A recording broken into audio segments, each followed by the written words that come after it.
Dear students, I am Vicky sir from Sioma Study Point, Rajpur मोहल्ला, Aurangabad, Bihar. Welcome back again. आज के इस video में मैं आप लोग को एम्फैटिक सेंटेंस बनाने के लिए बताते जा रहा हूँ। एम्फैटिक सेंटेंस होता क्या है? तो शब्दों के वैसे समूह, a group of word that makes emphatic emphasive statement, जो किसी भी सेंटेंस को, वाक्य को इम्फैसिव बना देते हैं, अर्थात जोरदार बना देते हैं, उस पर बल देते हैं, ऐसे सेंटेंस को एम्फैटिक सेंटेंस कहा जाता है। तो मैं आप लोगों को एम्फैटिक सेंटेंस के बारे में बताने जा रहा हूँ। यह सेंटेंस हमेशा जो है कंपटीशन के एग्ज़ाम में, बोर्ड्स के एग्ज़ाम में, इंटरमीडिएट बोर्ड्स के एग्ज़ाम में हमेशा पूछा जाता है। तो इस कॉन्सेप्ट को मैं बहुत ही सरलता के साथ आप लोगों को समझाने की कोशिश करूंगा। तो ध्यानपूर्वक मेरी वीडियो को देखें, एम्फैटिक सेंटेंस समझने की कोशिश करें। तो जैसा कि मैंने रूल्स लिखा हुआ है, जब भी वाक्य में V1 का प्रयोग हो तो उसके साथ V1 के पहले डू का प्रयोग करके उसका एम्फैटिक बनाया जाता है। V2 का प्रयोग होने पर डिड लगा करके और V1 का लगा करके उसका एम्फैटिक बनाया जाता है। उसी तरीक़ा से V5 का प्रयोग होने पर डज V1 लगा करके उसका एम्फैटिक बनाया जाता है। तो एग्जाम्पल के माध्यम से इसको समझने की कोशिश करेंगे।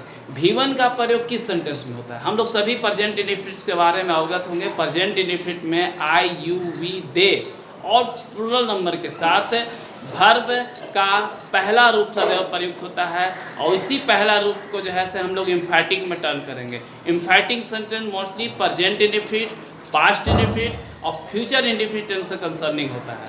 तो प्रेजेंट इंडेफिनिट एग्जाम्पल के माध्यम से हम लोग धीरे धीरे सरलता के साथ इसको समझने की कोशिश करेंगे। तो स्टूडेंट ध्यान देना है कि किसी भी वाक्य में V1 का प्रयोग हो तो उसके पहले डू लगा करके उस सेंटेंस का एम्फैटिक बनाया जाता है। जैसे आई टीच यू, जैसा कि इस वाक्य से स्पष्ट है कि टीच जो है से वर्ब का प्रथम रूप है, और प्रथम रूप के साथ सदैव जो है से डू लगा करके प्रथम रूप के पहले एम्फैटिक इसका बनाया जाता है, अर्थात आई डू टीच यू। तो जैसा कि वाक्य से स्पष्ट है कि यह प्रेजेंट इंडेफिनिट का वाक्य है, इसका हिंदी आई टीच यू, मैं आपको पढ़ाता हूँ। जबकि एम्फैटिक बनने के बाद ता ही तो सिर्फ इस सेंटेंस को लास्ट में जोड़ दिया जाता है और यही इसका हिंदी हो जाता है। जैसे पहला सेंटेंस के अनुसार मैं आपको पढ़ाता हूँ, आई डू टीच यू का हिंदी हुआ मैं आपको पढ़ाता ही तो हूँ, मैं आपको पढ़ाता ही तो हूँ। आई लाफ, और भी सेंटेंसेस कर देते हैं, आई लाफ। तो लाफ यहाँ वर्ब का पहला रूप है, तो जब इसका एम्फैटिक बनाएंगे तो I do laugh. I play, I do play. I sing, I do sing. He speak, sorry you speak, तो यू डू स्पीक। इस तरीक़े से किसी भी सेंटेंस में वर्ब के प्रथम रूप का प्रयोग होने पर उसके पहले डू लगा करके उसका एम्फैटिक बनाया जाता है। इम्परेटिव सेंटेंस के कुछ एग्जाम्पल को हम लोग समझने की कोशिश करते हैं। इम्परेटिव सेंटेंस जैसे अगर किसी सेंटेंस में सिंपल सा लिखा हुआ हो गो, और इसका एम्फैटिक बनाने की बात हो जाए तो कभी कभी छात्रों को प्रॉब्लम होने लगता है कि सिर्फ गो का एम्फैटिक कैसे बनाया जाए। तो मैं बता दूं कि गो जो है से वर्ब का प्रथम रूप है, और प्रथम रूप के पहले डू जो है से लगा करके इसका एम्फैटिक बनाया जाता है। जैसे गो तो do go, sing do sing, speak do speak. इसी प्रकार प्लीज काइंडली का प्रयोग रहने पर जैसे प्लीज गो, तो यहाँ प्लीज पर हम लोग को माइंड नहीं लेना है, गो को देखना है। गो वर्ब का पहला रूप है, तो please do go. Laugh, please laugh, please do laugh. Please speak, please do speak. Please sing, please do sing. Please go, please do गो।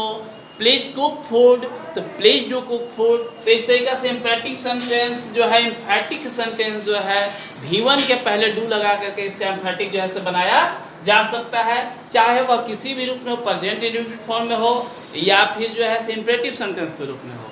चलिए आगे की ओर हम लोग बढ़ते हैं। आशा करते हैं कि आप इस बात को समझ रहे होंगे कि V1 के साथ डू अगर अटैच कर दिया जाए तो यह जो है से इम्फैटिक को सूचित करता है, और इस इम्फैटिक का हिंदी अवश्य प्लस क्रिया या फिर क्रिया तो होता है। जैसे गो तो डू गो, जाइए अवश्य जाइए, या जाइए तो। इसी प्रकार से अनदर एग्जाम्पल को समझने की कोशिश करते हैं। अगर वाक्य में V2 का प्रयोग हो तो V2 का प्रयोग होने के बाद V2 को V1 में कन्वर्ट करके उसका पहले डिड लगा दिया जाता है। इस प्रकार से उसका एम्फैटिक जैसे बनाया जाता है, जैसे सी हेल्प्ड मी। जैसा कि वाक्य से स्पष्ट है, यह जो है वाक्य पास्ट इंडेफिनिट का है। पास्ट इंडेफिनिट में सब्जेक्ट के बाद हमेशा V2 का प्रयोग होता है। हेल्प्ड, तो जब इसका एम्फैटिक बनाएंगे तो सी डिड, और हेल्प को V1 में बदल देंगे, she did help me, he taught us, he did, taught का V1 टीच होता है, ही डिड टीच अस। तो वाक्य में V2 का प्रयोग होने पर जो है से V2 को V1 में कन्वर्ट कर देते हैं, और उसके पहले जो है से डिड लगा करके उस वाक्य का एम्फैटिक बनाया जाता है। उसी प्रकार वाक्य में अगर V5 का प्रयोग हो, वर्ब के पांचवा रूप का प्रयोग हो, हम लोग जानते हैं कि प्रेजेंट इंडेफिनिट टेंस में ही सी इट और सिंगुलर नेम के साथ वर्ब के पांचवा रूप का प्रयोग होता है। तो ही स्पीक्स इंग्लिश, यहाँ एस अटैच होने के कारण यह जो है वर्ब का सिंगुलर फॉर्म है, और वर्ब का यह जो है से पांचवा रूप है। हम लोग एम्फैटिक के रूल के अनुसार जानते हैं कि वर्ब के पांचवा रूल को एम्फैटिक बनाने के लिए डज और V1 का प्रयोग किया जाता है, यानी कि ही डज स्पीक इंग्लिश, अर्थात पांचवा रूप को वर्ब के पहला रूप में कन्वर्ट कर दिया जाता है, और उसके पहले डज लगा करके जो है से बनाया जाता है।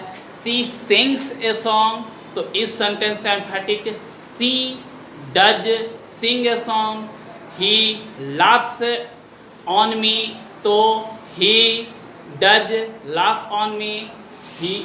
इस तरीक़ा से जो है से बनाएंगे हम लोग। अब समझने की कोशिश करते हैं। हैव जो है से वर्ब का पहला रूप है, हैड वर्ब का दूसरा रूप, जबकि हैव वर्ब का पांचवा रूप है।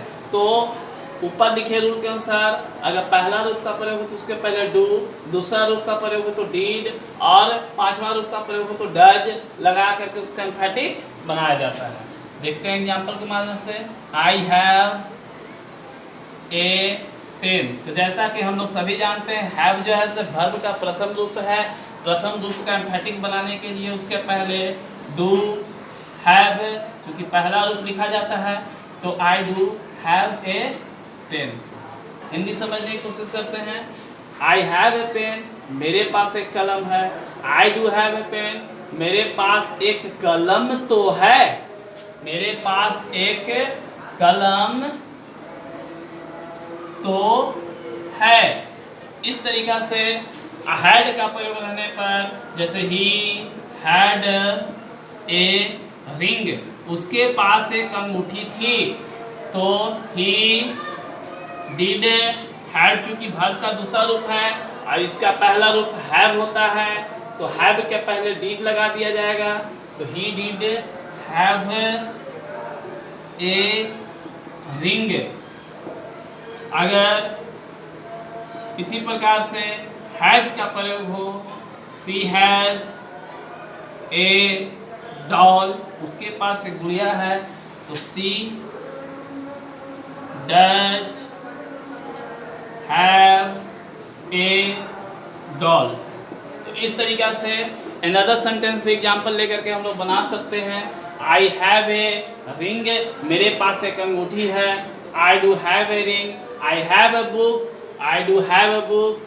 हैड का प्रयोग हो पास्ट था के सेंस में, तो इस तरह से अगर इस कॉन्सेप्ट को हम लोग समझने की कोशिश करेंगे, V1 का प्रयोग हो तो डू V1, V2 का प्रयोग हो तो डिड V1, V5 का प्रयोग हो तो डज V1, इसी प्रकार से हैव का प्रयोग हो तो डू हैव, हैड का प्रयोग होने पर डिड हैव और हैज का प्रयोग होने पर डज हैव लगा करके इसका एम्फेटिक बनाया जा सकता है। तो डियर स्टूडेंट्स, आशा करते हैं कि इस वीडियो के माध्यम से आप जो है सरलता के साथ एम्फेटिक सेंटेंस का कॉन्सेप्ट क्लियर कर लेंगे और आगे की ओर हम लोग कुछ नया सीखने की कोशिश करेंगे। तो आज के वीडियो में मैं आप लोगों को एम्फेटिक सिखा दिया हूँ।